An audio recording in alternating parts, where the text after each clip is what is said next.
What's good with you, baby? BGram44 back here again today with another video, and today I'm going to cover settings that I use to help bring my gameplay from average to above average. So settings, first things first with the controller, I play tactical. Now that's going to be different for everybody, but I like to be able to just slide and crouch with the stick.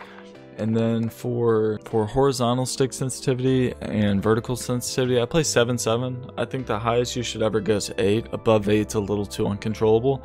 7's great, but if you try 7, it seems a little too fast. Drop down to a 6, but you still want to have enough speed to where you can turn on people, but you don't want it to be too fast where you overcompensate or can't control at distance. I keep my ADS sensitivity multiplier low zoom to 1. Now, I did play a 130 for a while, 1.30.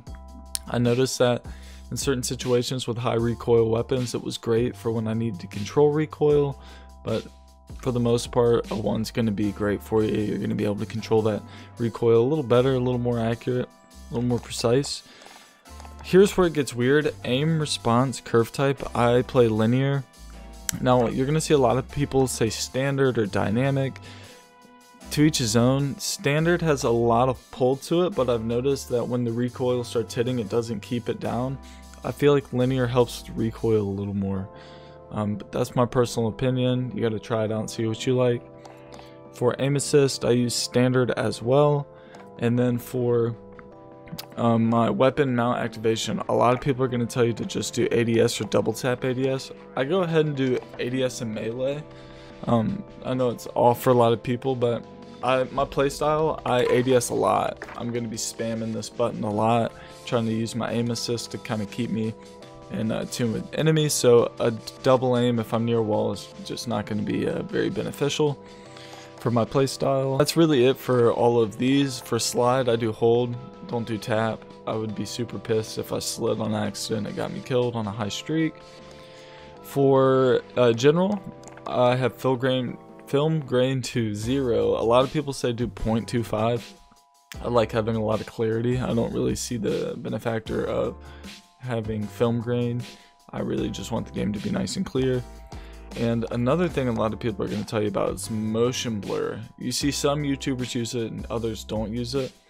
Me personally, I don't use motion blur when you have a lot of motion blur going on. Even if it's just on your gun. On your gun, you move around, you have a hard time seeing your sights.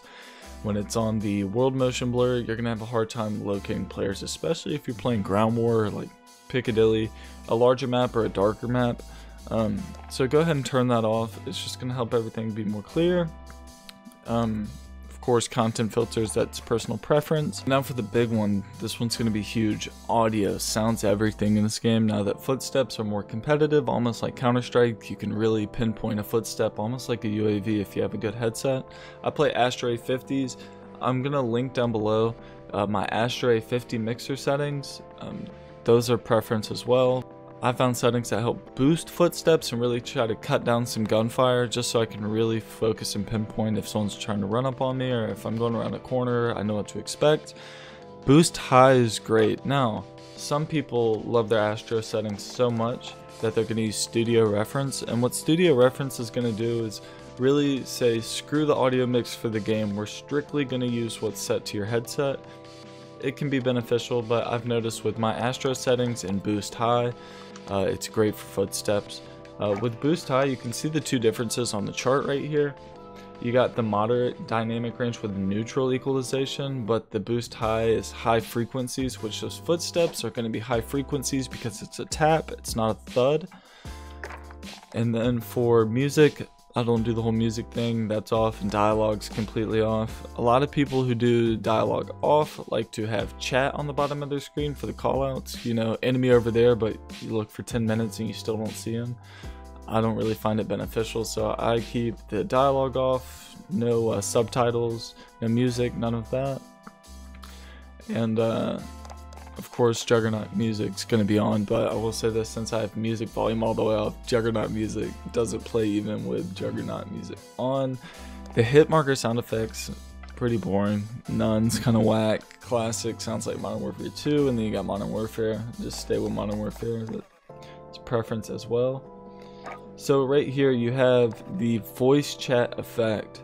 This is when you're talking to your friends and it sounds like they're on a walkie-talkie. It's whack. Put no effect. Definitely don't run stealth comms. That's just to play into the whole warfare theme. I mean, if you're really a diehard and you really want that realistic feeling, then I'd keep that on. But if you're just trying to be able to talk to your friends and really hear them nice and clearly, I would put no effect. And that's really it for my settings. Hopefully you've learned something from this video, or you can benefit from this. If you do have any questions, leave them down below in the comment section. Please leave a like and subscribe. And if you have any ideas of video you'd like to see posted, let me know. I'm open to anything. Anyways, take it easy, boys. Peace.